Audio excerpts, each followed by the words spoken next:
Most people will not be aware that there has been an absolute unmitigated renaissance in AI in the last 6 months. The leaps and bounds and strides that have been made in artificial intelligence in the last few months is unparalleled in human history, and it's going to change absolutely everything about the world. In particular, AutoGPT has really shown what GPT is capable of in a whole new way. Basically, what it does is you give it a complex task and it breaks it into tasks that you would assign to team members in a team that's accomplishing this complex task. And then it spins off instances of itself to do all of those things and report back. So it's able to, all by itself, in a few seconds, accomplish what would take an entire team potentially weeks or months to do. If this isn't the singularity, I don't know what is. And the effect of that is that it changes what could be a 30 or 40 person company into a 2 or 3 person company. It radically changes the entire venture landscape. A company might only need $50,000 of investment capital to effectively outcompete a company that's raised hundreds of millions to hire a large team. This comes at the same time that tens of thousands of tech workers are being laid off, with a lot of savings from huge salaries in the bank. What are they going to do with that?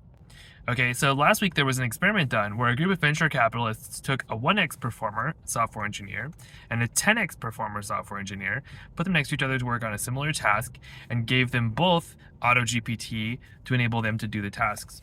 And the effect was that the 10x performer performed like a 10x performer, and the 1x performer performed like a 10x performer. And so it enables people with the most basic level of skill to perform at the highest level. And this changes everything. Every company is going to have to radically rethink and reinvent its whole model. And they're not going to. Look at Google stumbling through trying to roll out something that it invented, because that thing totally challenges Google's whole model. And they're not prepared to respond to that. They're not prepared to really rethink all their assumptions, which means other people are going to be the ones to take on and accomplish those things. So if you look at a company like Square, they have a ton of money, a ton of customers, and it would be really, really easy for someone to come in and use these tools effectively to outcompete them at everything that they do. And so VCs are talking about, like, why don't we just give 50 grand to 500 startups that want to do that? One of them's going to work, right? And this is this whole new strategy, and it changes everything about VC, because VC is set up to make a small number of investments, small number of large investments, and then partner with those people as they build products. And the effect today is that anyone can do anything, essentially, again, like it was 20 years ago. And nobody is ready for that. VCs have to rethink the whole model, and so does everyone else. And just like happened with mobile first, okay, there was a time when all the companies were like, we need to make a mobile version of our website. And it was bad.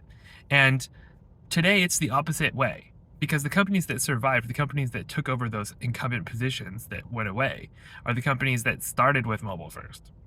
That's their website. They may have a desktop version as well. Look at Venmo. They don't even have a desktop version. You can't use Venmo on your computer. It's only for phones, because most people use phones. In the same way, everything has to be rethought and reworked completely from scratch, starting with AI. And that's what's about to happen.